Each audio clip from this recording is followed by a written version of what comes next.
Hola a todos ustedes. Vamos a continuar el día de hoy con lo que corresponde a la idea en investigación.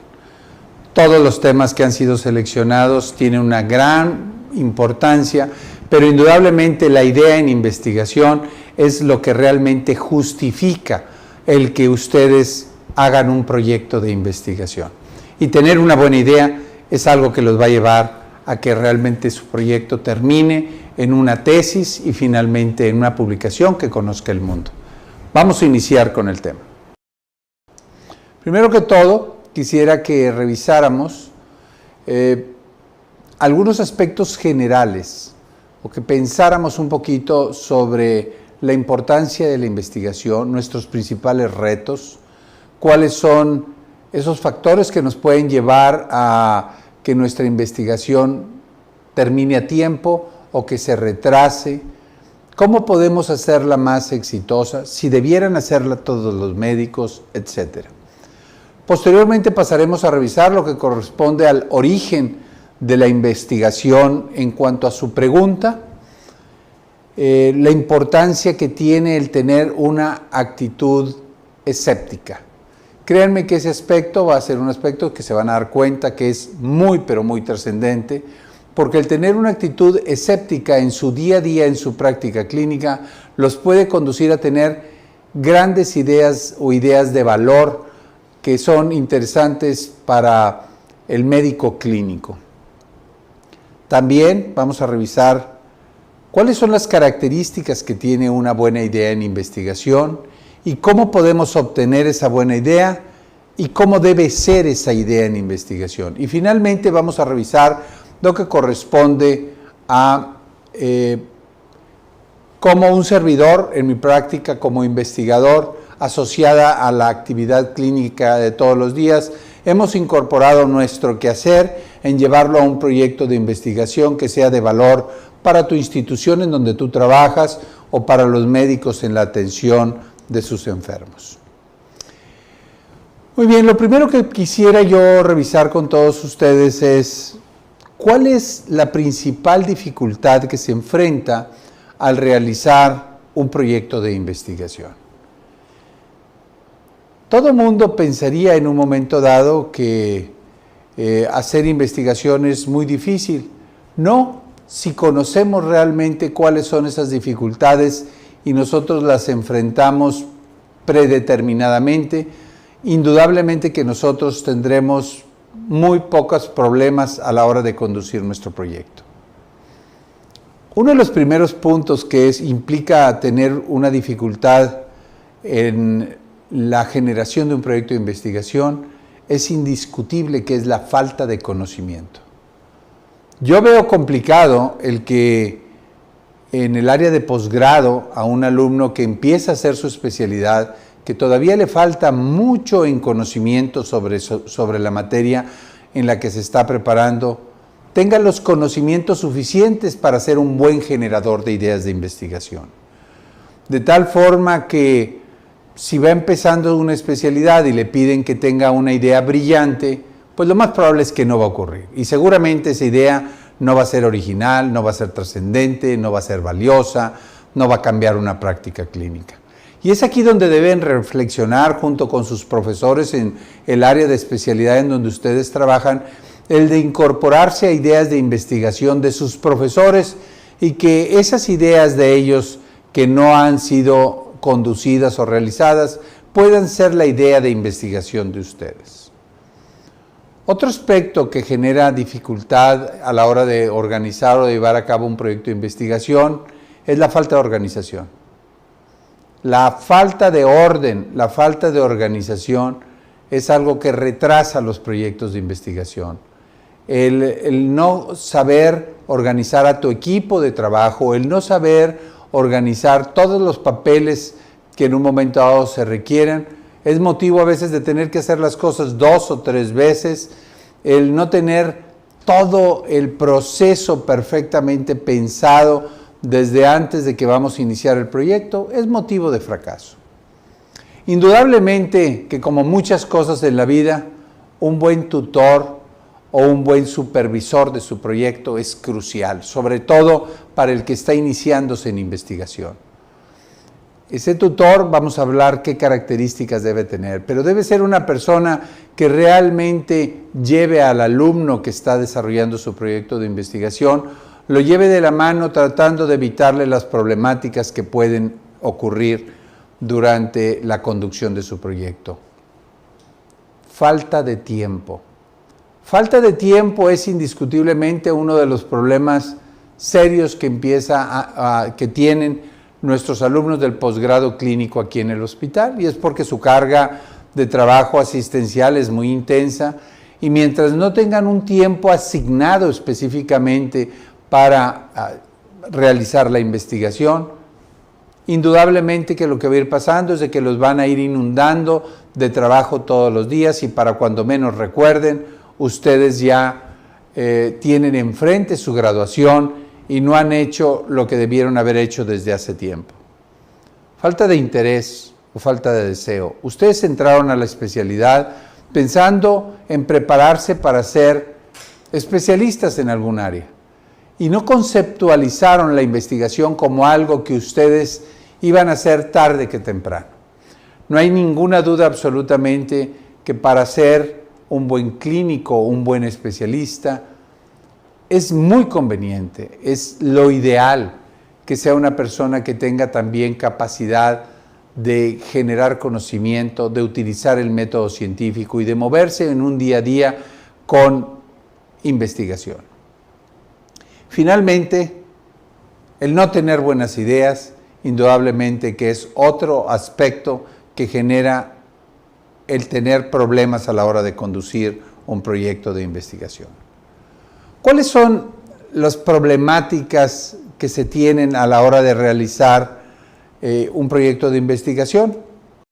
Las problemáticas son distintas y depende de si la persona ya es una persona que ha hecho investigación o si nunca ha hecho investigación. Para la persona que nunca ha hecho investigación, indudablemente que la problemática es: no tengo ni idea de qué es lo que tengo que hacer. Cuando le dicen que tiene que hacer un proyecto de investigación, dice: es que nunca he hecho eso, no sé ni por dónde empezar, no sé qué es lo que debo de hacer, no tengo ni idea de qué es lo que debo hacer.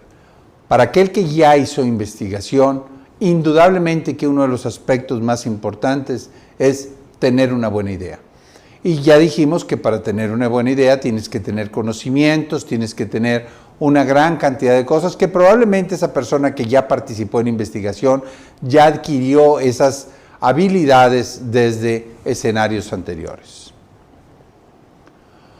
Otro punto que vale la pena reflexionar y es algo que ustedes van a escuchar mucho durante su residencia, es si la investigación es algo que debe ser hecho por todos los médicos especialistas. Frecuentemente ustedes se van a topar con que para hacer investigación tiene que gustarte, como si la investigación realmente debiera ser nada más para aquellos especialistas a los que les gusta hacerlo, y no que debiera ser para todos. Señores, no hay ninguna duda que seguramente no estamos en lo correcto. Hacer una práctica médica basada en investigación nos lleva definitivamente a muchas cualidades.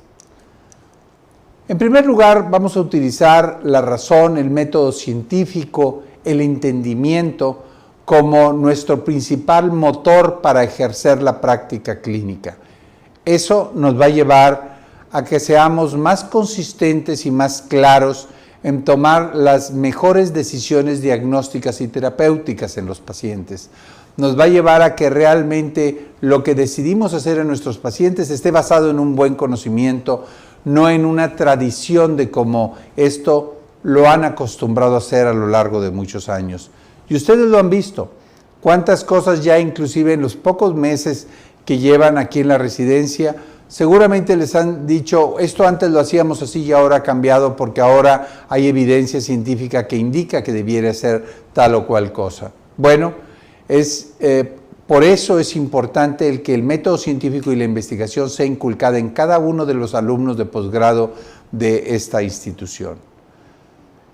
Hacer investigación te hace un experto en el conocimiento en un área.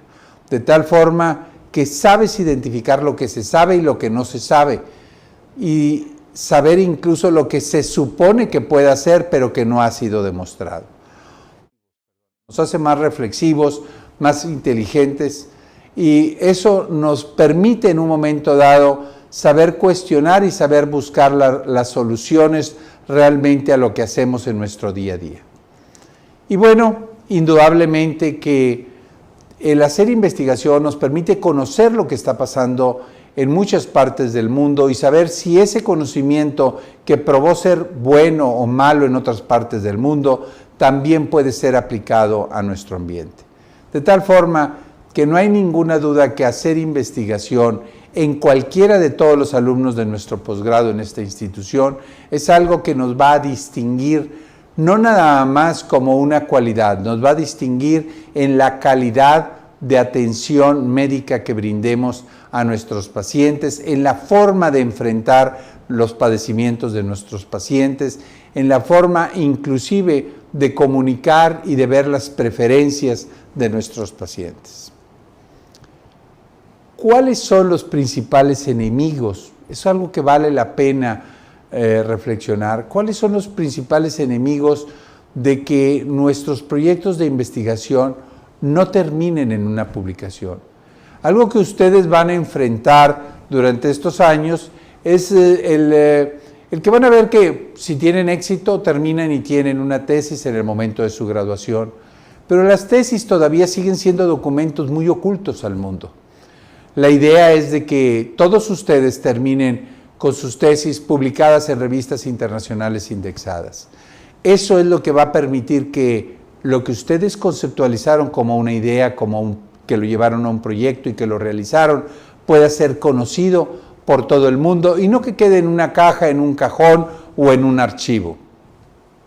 Bueno, quiero que sepan que el por qué ocurre eso y por qué muchas de las tesis de ustedes no terminan en una publicación es un resultado de algunos problemas. Número uno, a veces de que la idea no fue una idea realmente buena, no fue una idea original, no fue una idea valiosa.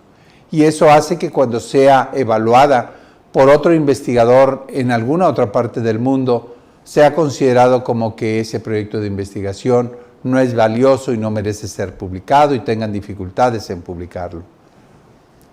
Otro de los problemas es falta de tiempo. Otro de los problemas es falta de orden.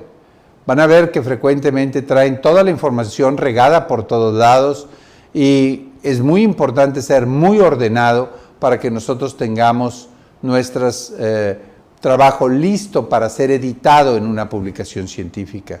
Tener perseverancia. Entender que hay días que las cosas salen bien y que puedes avanzar en tu publicación.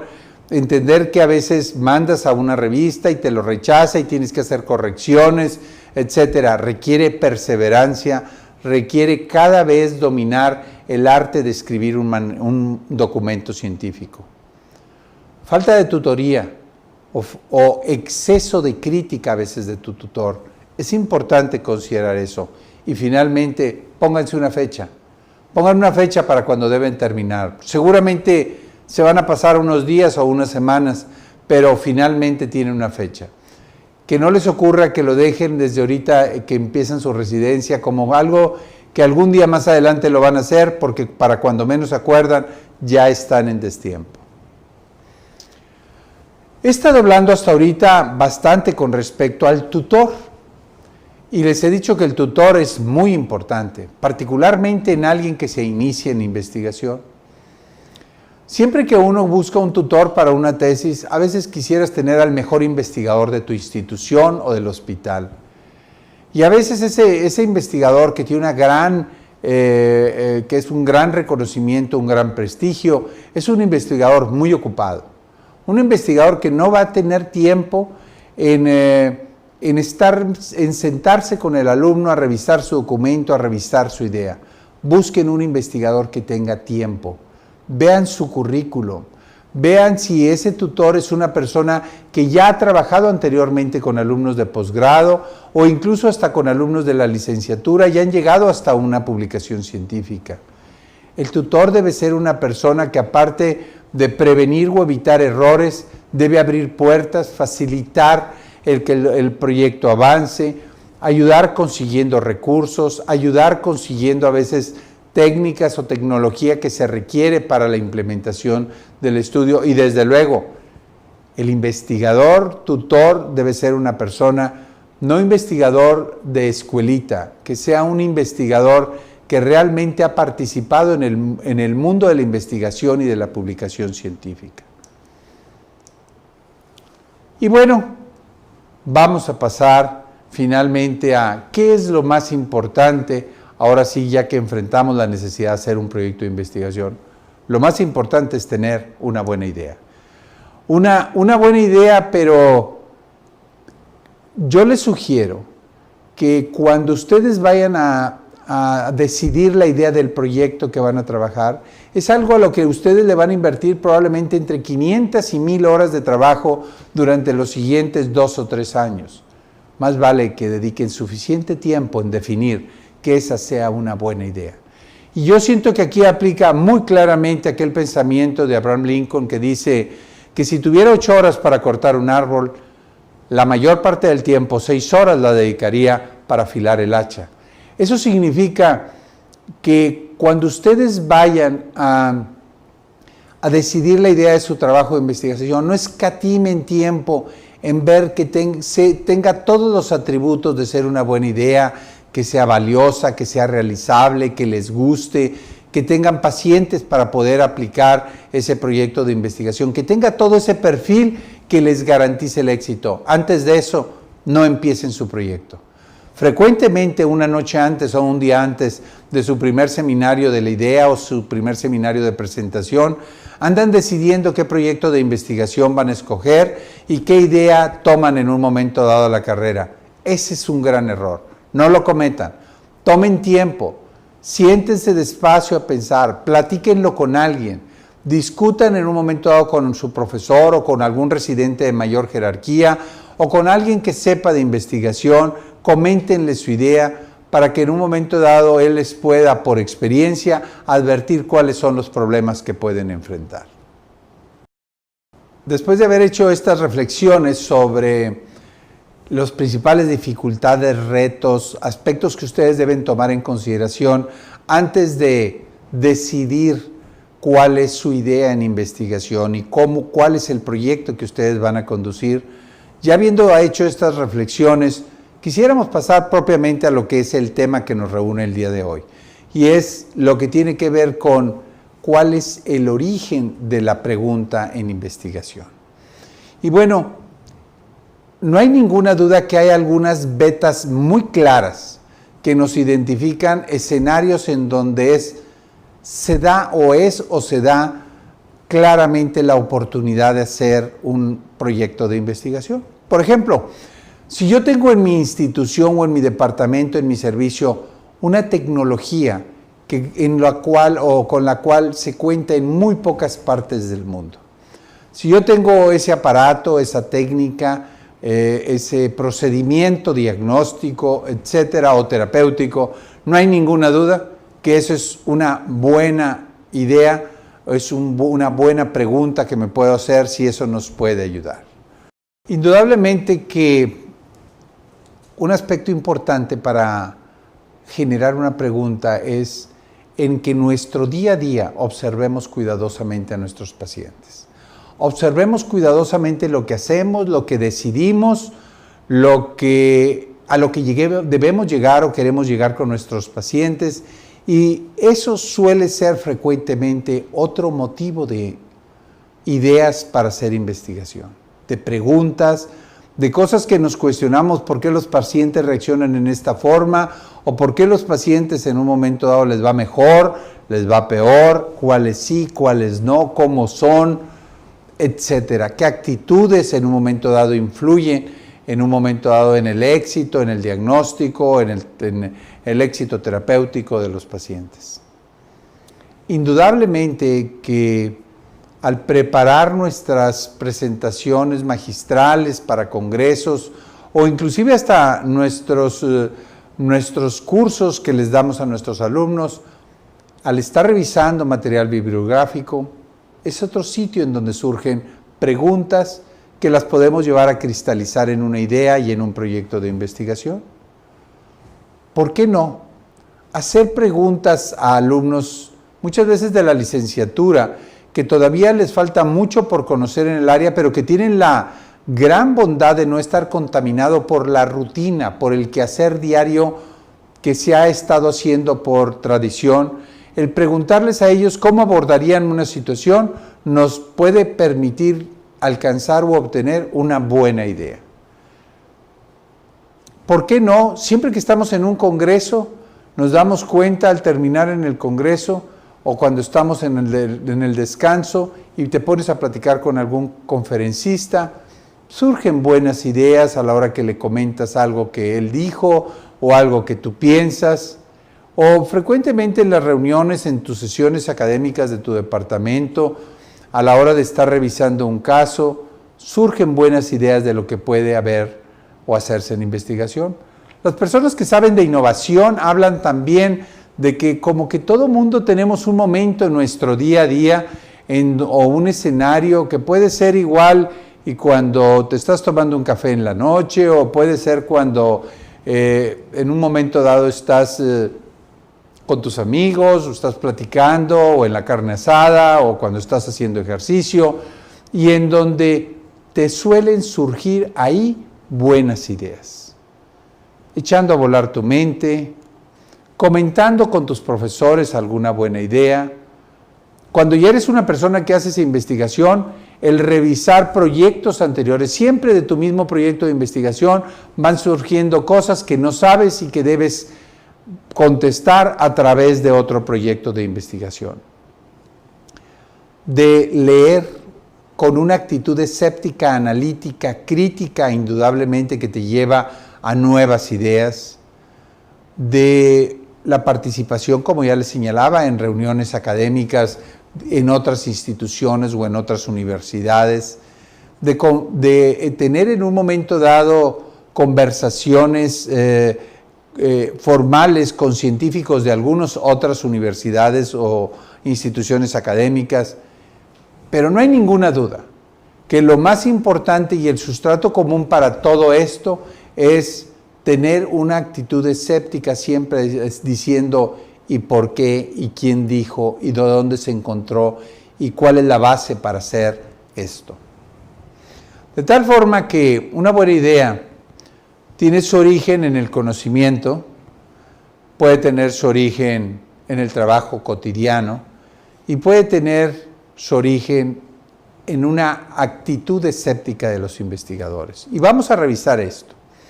Nadie niega que, por poner un ejemplo aquí en este artículo de revisión, todos los artículos de revisión que nosotros en un momento dado leemos, nos van a decir, inclusive a veces hasta textualmente, no se sabe esto, o en latinos no se conoce el otro, o en raza caucásica pasa esto, pero no sabemos en otras etnias o en otros grupos étnicos.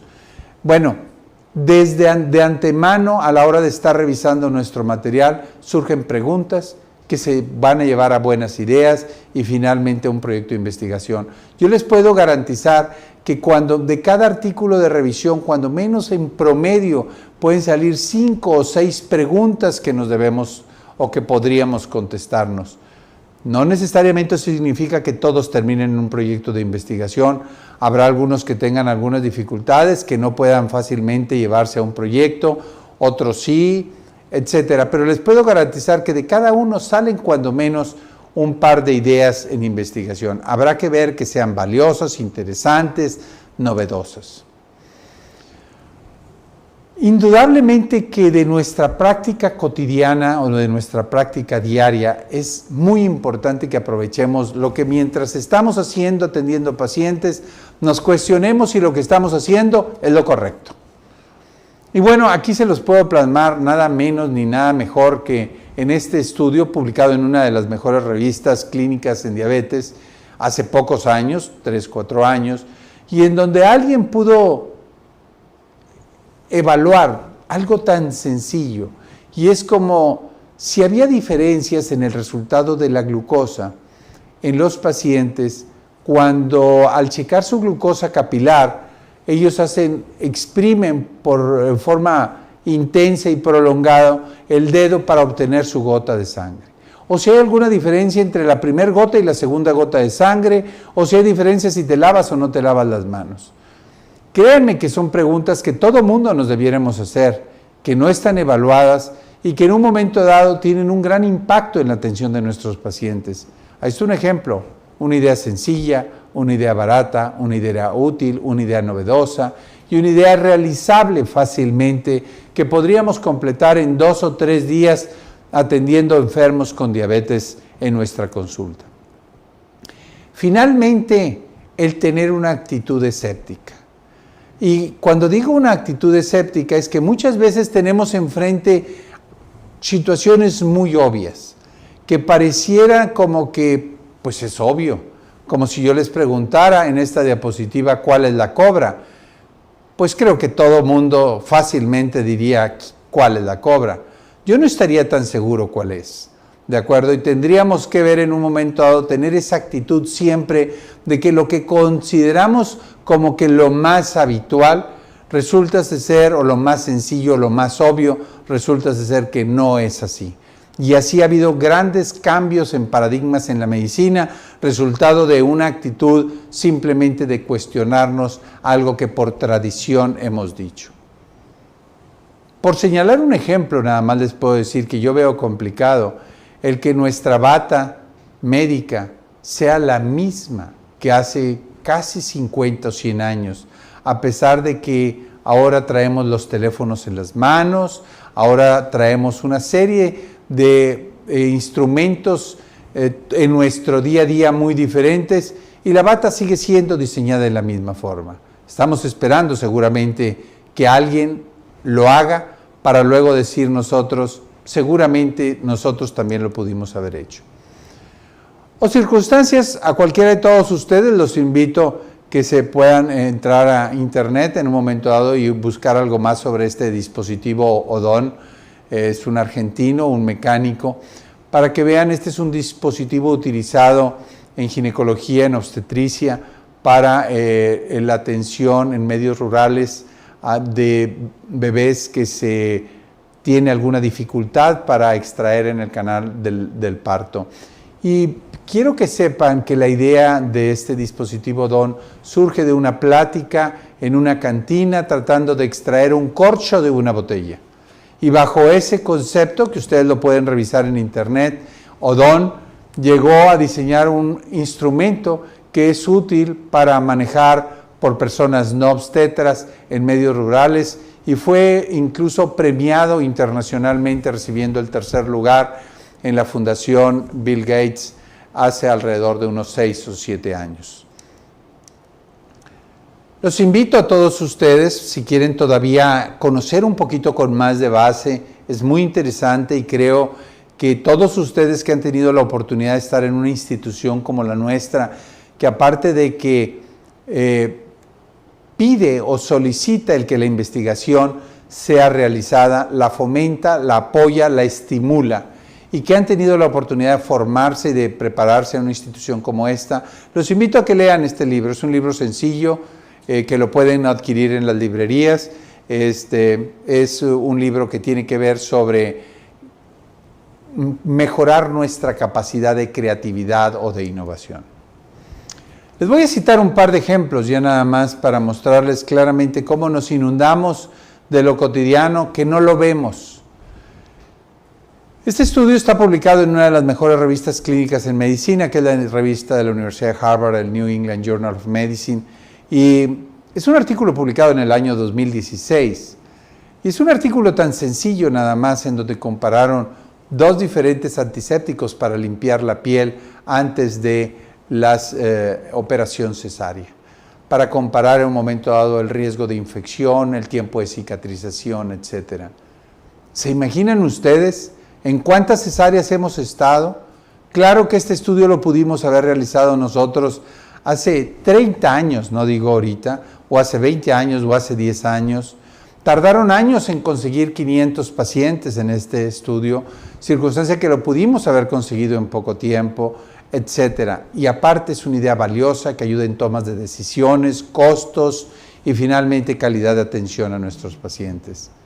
Así como esto, yo les puedo asegurar que también desde hace 20 años o 30 años venimos cuestionando los aspectos en el manejo de la pancreatitis aguda, que bueno, hasta el año 2014 en otra institución, en otro sitio, alguien se pone a hacerlo, cuando esto es algo que nosotros nos hemos cuestionado a lo largo de muchos años y lo hacemos sin ni siquiera haber un estudio suficientemente bien diseñado para contestarnos qué es lo que debemos hacer, en este caso en pacientes con pancreatitis. Si yo tuviera que, pasando a otro tema, si yo tuviera que evaluar una idea, yo evaluaría fundamentalmente estos 5 aspectos. En primer lugar, lo que evaluaría de una idea es si es factible o si es realizable.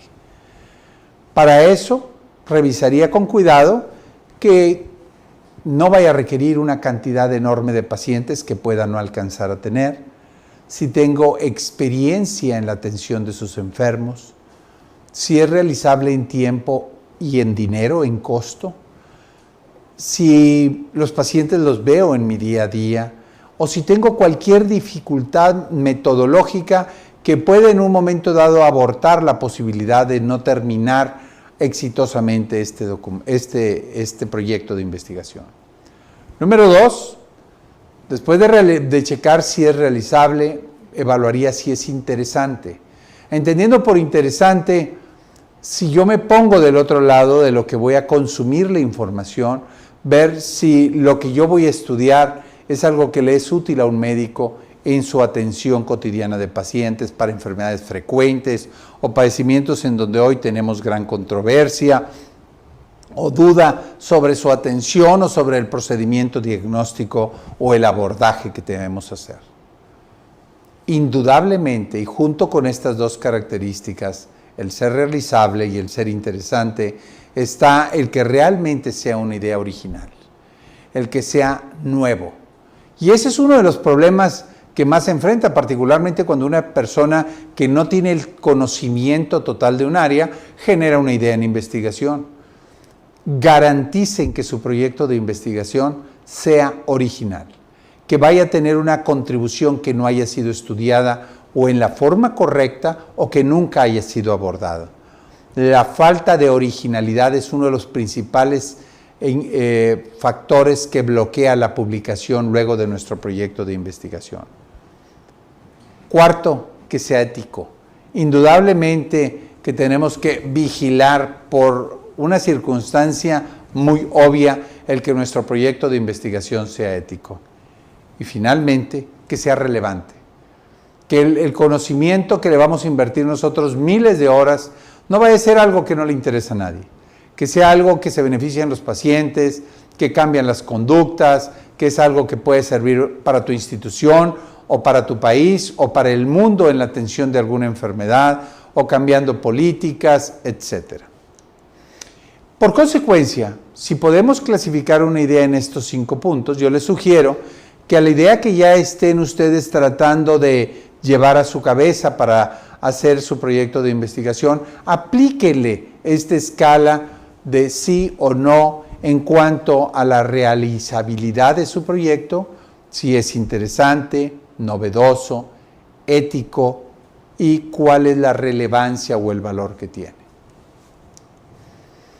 Finalmente, y antes de empezar en algunos ejemplos fáciles de lo que ustedes pueden hacer en su día a día, cómo llevarlo a un proyecto de investigación, quisiera darles unas 4 o 5 recomendaciones para que no anden con lamentos en un momento dado después de cosas muy sencillas que pudieron haber evitado y que no los hubiera llevado a que hasta su 3er año de la residencia se estén dando cuenta que no era original su trabajo o que no lo debieron haber hecho porque no es interesante o no es realizable o no tienen pacientes. Lo primero que les sugiero es conviértanse en un experto en el tema. Lean en abundancia sobre el tema al nivel tal de que pudieran asegurar que saben más que cualquiera de todos los compañeros residentes y profesores de su servicio del tema del cual ustedes van a hacer su proyecto de investigación. Créanme que eso no significa que sepan más que su profesor, pero que al menos en el concepto teórico hayan revisado vastamente toda la información sobre el tema. No hacerlo los puede llevar fácilmente a que ustedes estén haciendo un proyecto de investigación no original y que lo que ustedes planeen hacer ya ha sido realizado en otras partes. Hagan búsquedas exhaustivas electrónicas, bien hechas, y si en un momento dado ustedes requieren ese apoyo, nuestra institución en forma gratuita a través del área de recuperación de información del CRITS o de la Subdirección de Investigación les puede dar ese apoyo gratuito para hacer búsquedas muy exhaustivas sobre la originalidad de su tema. Vean en qué revistas pueden publicar su proyecto. Es muy importante que ustedes sepan en dónde les gustaría publicar su proyecto. Probablemente casi ninguno de los residentes cuando está teniendo su idea o escribiendo su proyecto se pone a pensar en qué revista lo quiere publicar, probablemente porque lo ve tan lejos que dice, ni siquiera creo que sea el momento, se va a pandear la burra en un momento dado por hacerlo ahorita. No, señores, la revista donde se va a publicar es algo que impacta desde ahorita en lo que debe contener la introducción, el título que debe de tener, cómo se debe plantear el proyecto de investigación. Por orden, les recomiendo fuertemente que generen una carpeta en su computadora en donde todo lo de su proyecto de investigación, ahí lo lleven y ahí lo guarden. Si no, no va a ser nada raro que traigan perdido copias de documentos, que traigan extraviado el sometimiento, la aprobación, etcétera. Sean ordenados, les va a evitar muchos problemas. Tengan mucho cuidado cuando empiezan a hacer modificaciones a su proyecto de investigación, de manejar una forma correcta de edición para que luego realmente no les pase que ni siquiera saben cuál fue la última versión en la que estuvieron trabajando. Y no es nada raro ver el archivo que se llama versión final del documento fulano de tal, etcétera. Procuren utilizar una forma que fácilmente los lleve a saber rápidamente que están en el documento realmente último que estuvieron trabajando. No es nada raro que después de estar leyendo 6 páginas de tu proyecto te das cuenta que no estás en la versión final y ya empiezas a batallar. Todo eso es cuestión de organización y de orden, y por eso les doy estos pocos consejos. No tienen que ver sobre la idea, pero les puede ayudar a que su proyecto finalmente se cristalice en una forma más clara. Muy bien, ya hemos visto el origen de la pregunta y también hemos visto de dónde podemos obtener ideas. Ahora lo que debemos revisar es cómo debe ser una idea. Indudablemente que una idea debe ser innovadora, debe ser útil, debe ser aplicable, debe resolver un problema frecuente, debe aclarar una controversia, eso está lleno la medicina, de controversias si de lo que se hace en otros lados se debe hacer aquí, si la dosis, si lo que hacíamos hace 20 años todavía es aplicable, actualizar una prueba o una técnica, bajar costos diagnósticos o terapéuticos. Eso es una gran oportunidad en instituciones y en países o economías como la de nuestro país, en donde frecuentemente cambiamos las políticas diagnósticas o de atención basados en nuestras necesidades que tenemos. Y bueno, eso se puede estudiar sistemáticamente y llevarse a un buen proyecto. También, lamentablemente, aprovechar la desventaja de que nuestros pacientes frecuentemente acuden a nuestra institución en momentos muy tardíos de la evolución de su enfermedad, circunstancia que no ocurre en otras partes del mundo, y conocer o tener experiencia o manejar estos casos resulta ser muy atractivo para el resto del mundo. Buscar que su idea, su proyecto sea económico, que sea realizable metodológicamente. Cuiden mucho esto. Frecuentemente su tutor o los comités de evaluación les quieren agregar un grupo más y aumentar el número de participantes, y entonces llega el momento que es perfecto metodológicamente, pero que no es realizable. De tal forma que mantengan el concepto de que su proyecto quizá no sea el perfecto, pero sí es posible y sí es realizable en tiempo. manténganlo fácil. Que los sujetos sean obtenibles y que la muestra de participantes no sea enorme. Hay veces que ve uno estudios que dice uno, no creo que ni en 3 años los vaya a juntar. Las ideas se obtienen leyendo, se obtienen viendo a tus pacientes. Tienen ustedes que tener una lectura muy amplia sobre el tema para que realmente, insisto en este tema, porque frecuentemente uno, a lo largo de los años, me ha tocado ver en muchas ocasiones, quien habla de la originalidad de una idea que al día siguiente, después de hacer una búsqueda, te das cuenta de que no tiene nada absolutamente original. Pongan atención en sus enfermos en el día a día. Cuestiónense lo que hacen todo en el día a día. Particularmente ahorita los que están empezando su residencia, ustedes pueden ser motores muy importantes de generación de ideas, de decir, ¿por qué hacen esto? ¿Por qué hacen lo otro? Yo haría esto. Antes de que la tradición los contamine totalmente y al rato ustedes estén haciendo las cosas simplemente porque así lo aprendieron ustedes. Tomen en cuenta sus carencias, tomen en cuenta problemas económicos, lo tardío de los problemas de salud. Indudablemente, jóvenes, indudablemente que estar dormido en las sesiones es perder la oportunidad de generar muy buenas ideas. Y eso es algo que lo vemos en todos lados. Vemos claramente en un momento dado cómo durante las sesiones están dormidos, pues están perdiendo grandes oportunidades de tener ideas en proyectos de investigación o ideas críticas, algo que los haga más reflexivos sobre la forma de abordar problemas. Rápidamente voy a pasar en problemas de salud muy avanzados que nosotros vemos aquí en nuestra institución y que difícilmente en otras partes del mundo esperarían tantos y tantos años un paciente para presentarse ante un médico. Pacientes con problemas de tiroides de 20 años de evolución, tumores en la hipófisis de 10 centímetros, etcétera. Realmente una serie de circunstancias, problemas inflamatorios en glándula tiroides muy severos, etcétera. Cuiden todo, el observar a sus pacientes y el ver a todos estos casos de enfermedades tan avanzadas es una oportunidad para reportar una serie de 6, 8, 10 casos, de cambiar una conducta terapéutica, de ver si lo que se recomienda en el mundo realmente es aplicable a este tipo de enfermos en un momento dado.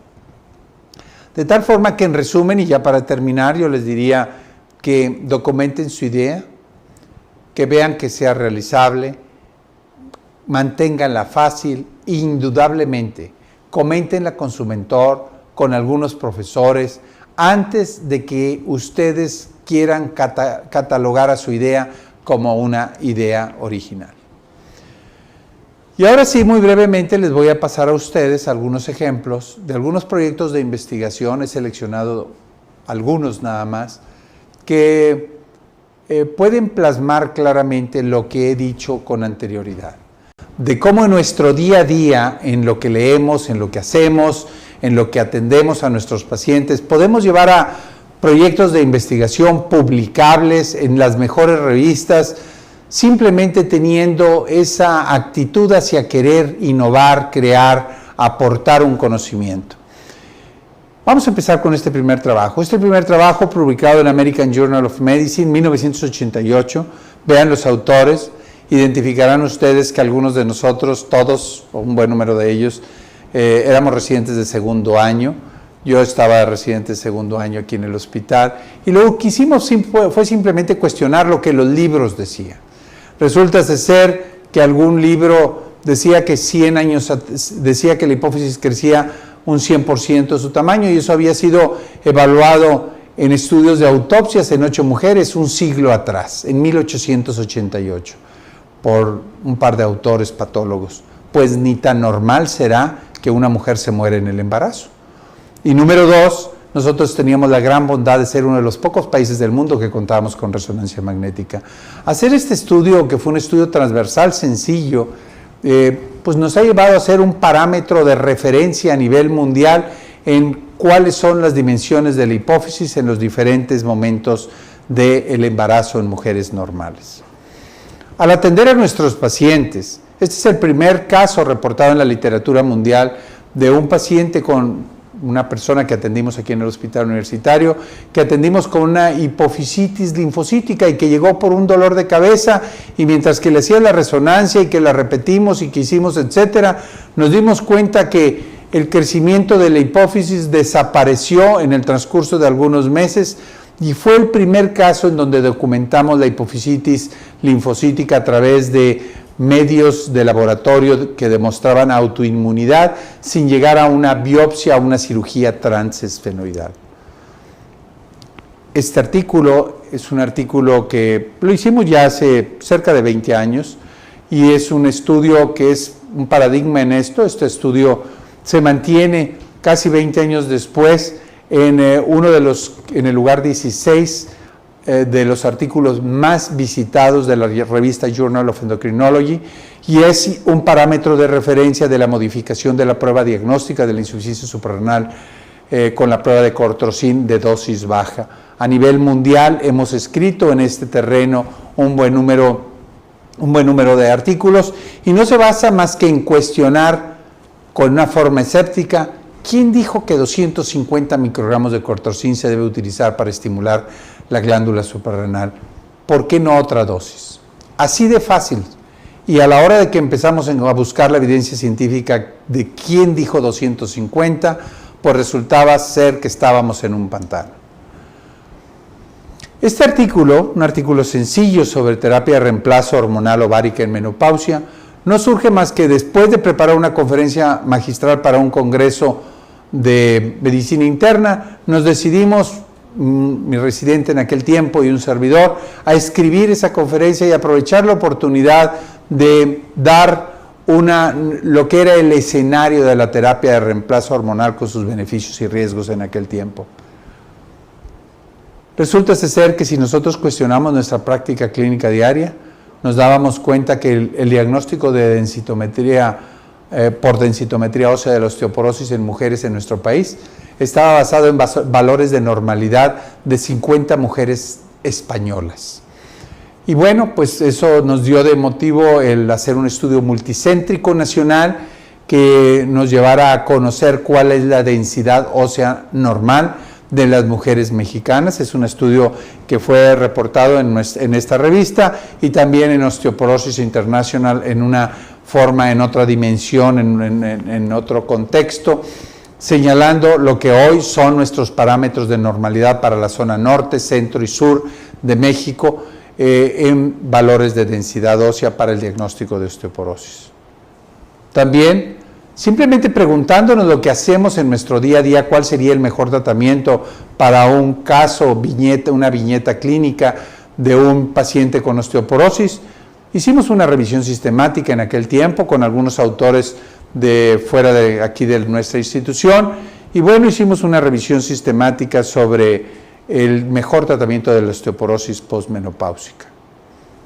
Ya les señalaba hace un rato que tenemos experiencia a nivel mundial en la prueba de cortrosyn de dosis baja, y fue motivo de mi tesis doctoral el reevaluar la prevalencia de la insuficiencia suprarrenal en pacientes con infección por VIH y con SIDA, y encontrar que la prevalencia de falla suprarrenal es mucho más alta de lo que nosotros estimábamos, simplemente porque no estábamos aplicando la prueba más correcta, y bueno, eso por ahí llegó a una publicación en aquel momento. Todo el mundo habla de que el magnesio mejora la sensibilidad a la insulina.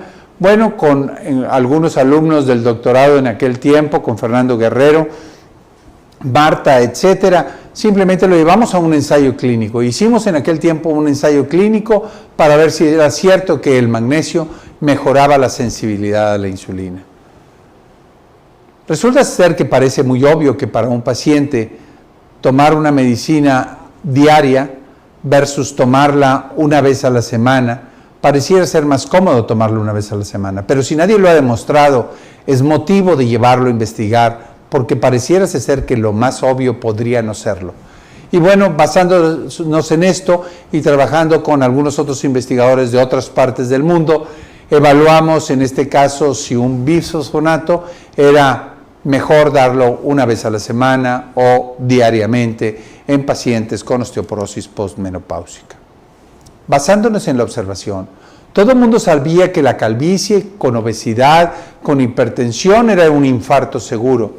Pero en un momento dado dices, bueno, ¿y cuánto de esto? ¿Qué es lo que puede estar abajo de todas estas diferentes patologías?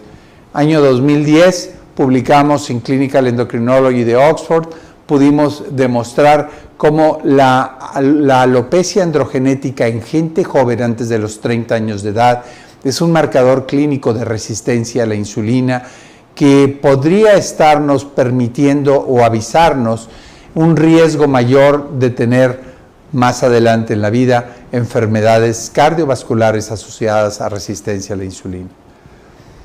En nuestra atención diaria de nuestros pacientes, el ver a veces simplemente circunstancias o reportar casos de manifestaciones raras de enfermedades nos permite conocerlas con mayor profundidad, mejorar nuestra escritura para publicar y desde luego avisarle al mundo de otras presentaciones que pueden tener ciertas enfermedades, como en este caso de esta mionecrosis del músculo del cuádriceps en un paciente con diabetes. Bueno, tuve la oportunidad de participar en algún rediseño curricular en nuestra facultad y bueno, simplemente el medir, evaluar si el nuevo modelo educativo que teníamos realmente nos conducía a una mejoría en nuestros alumnos, es algo que se puede evaluar y es algo que se puede medir y es algo que lo medimos y llevamos a cabo un diseño adecuado y lo publicamos en nuestra revista porque el foro es de nuestros profesores y nuestros alumnos y bueno, evaluamos simplemente el curso de endocrinología comparando el método anterior y el método actual de aprendizaje de la asignatura. Cuando haces investigación y conoces investigadores de otras partes del mundo, participar en el desarrollo de moléculas y ver su eficacia y su seguridad es una oportunidad que se te da y te va a ocurrir y es muy agradable la experiencia de participar con ellos en todo un proceso rígido, estricto, ordenado, muy eficaz de llevar los resultados de un ensayo clínico controlado a una publicación en una buena revista internacional. Un área extraordinaria que tenemos de oportunidad es leer críticamente los artículos que salen en las revistas y hacer cartas al editor señalando errores metodológicos o problemas. Y así lo hemos hecho en buen número de casos en nuestras áreas de experiencia, como en este caso de evaluación de la función suprarrenal, y también lo hemos hecho en otras circunstancias que les voy a señalar en un momento más. ¿Qué tan común es que en otras partes del mundo se inhale o incluso hasta se consuman aromáticos, o en este caso tolueno, en personas en cantidades muy altas o extraordinariamente altas? Yo creo, señores, que no hay mes que no nos llegara aquí a nuestro hospital, al área de urgencias, un joven intoxicado con estas sustancias y que entra al hospital con parálisis muscular, falla renal, etcétera. Bueno, eso es algo que no se conoce en muchas partes del mundo y que no estaba publicado.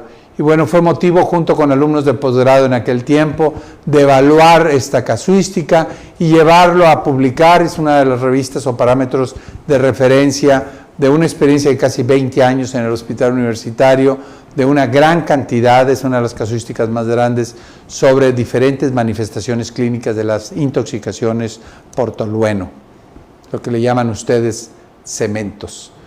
Muy bien, les decía ahorita criticar también en un momento dado artículos publicados en buenas revistas. Aquí nada más les estoy hablando de un profesor endocrinólogo de la clínica Cleveland, que en un momento ahora al discutir el tratamiento de la diabetes, pues señores, casualmente se le olvidó un grupo terapéutico de medicamentos.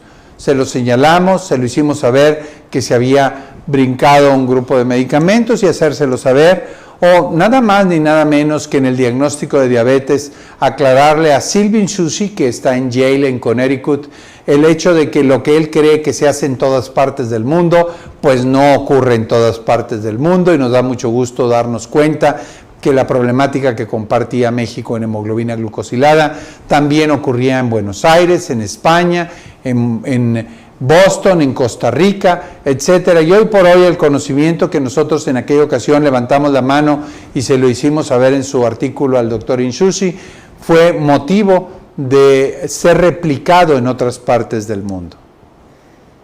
En nuestras áreas de experiencia, una endocrinóloga pediátrica de Harvard, nosotros pudimos demostrarle que lo que señalaba ella sobre algunas de los aspectos de la dosis de la prueba de Cortrosyn estaba equivocada, y claro que se lo hicimos saber. Publicación que junto con algunos estudiantes de la Facultad de Medicina y algún residente están hechos en una revista de gran prestigio en el área de endocrinología. O recientemente aspectos de seguridad sobre algún medicamento en diabetes que ponen en gran riesgo el no poner atención en farmacovigilancia. Levantamos la mano y les señalamos claramente como si hubiera habido un grupo, tan solo un paciente más con cáncer de páncreas en el grupo en tratamiento con este medicamento, hubiera sido significativo el riesgo de desarrollar cáncer de páncreas en aquellas personas expuestas a esta molécula. Bueno, toda esa lectura de tu día a día, toda esa atención de tus pacientes te debe llevar definitivamente a ir siendo cada vez más reflectivo, más inteligente, más analítico de lo que hacemos en nuestro día a día. Siendo tutor de tus alumnos de posgrado, y aquí con algunos de los alumnos del doctorado, evaluamos la seguridad de la exposición a radiación de los pacientes en estudios de angioplastías coronarias. O en nuestras sesiones, de repente lo muy obvio no es tan obvio. ¿Qué tan fácil es que una persona que recibe esteroides desarrolle diabetes sin tenerla aparentemente en forma previa? Pues créanme que aunque parece una pregunta muy tonta, no se conoce. Este estudio lo hicimos en colaboración con el Servicio de Hematología y hoy por hoy ha sido premiado este trabajo, es altamente referenciado, fue y ha sido en estos últimos años uno de los parámetros de referencia para hablar de hiperglucemia inducida por esteroides. Cuestionar si la hemoglobina glucosilada es un método confiable en nuestro país, y bueno, no quiero entrar en detalles, pero esto implica una actitud escéptica, una actitud crítica de lo que hacemos y tomamos decisiones todos los días. Y caray, vaya que encontramos algunos problemas en los diferentes laboratorios en las determinaciones de los valores de hemoglobina glucosilada. Saber, junto con los dermatólogos aquí en el hospital, si la administración de glucocorticoides en pacientes con vitiligo puede afectar las pruebas de función suprarrenal. Ya les señalaba hace un rato, participar con investigadores de otras partes del mundo en moléculas nuevas, en este caso con liraglutide versus dulaglutide.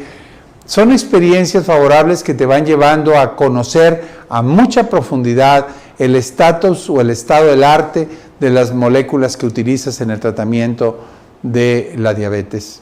Finalmente, un par de trabajos que hemos hecho, el área de función suprarrenal en pacientes con hipotiroidismo y con tuberculosis multidrogo resistente, ha sido evaluada con nuestra nueva técnica de dosis muy baja de Cortrosyn en colaboración con los departamentos respectivos, en este caso con neumología.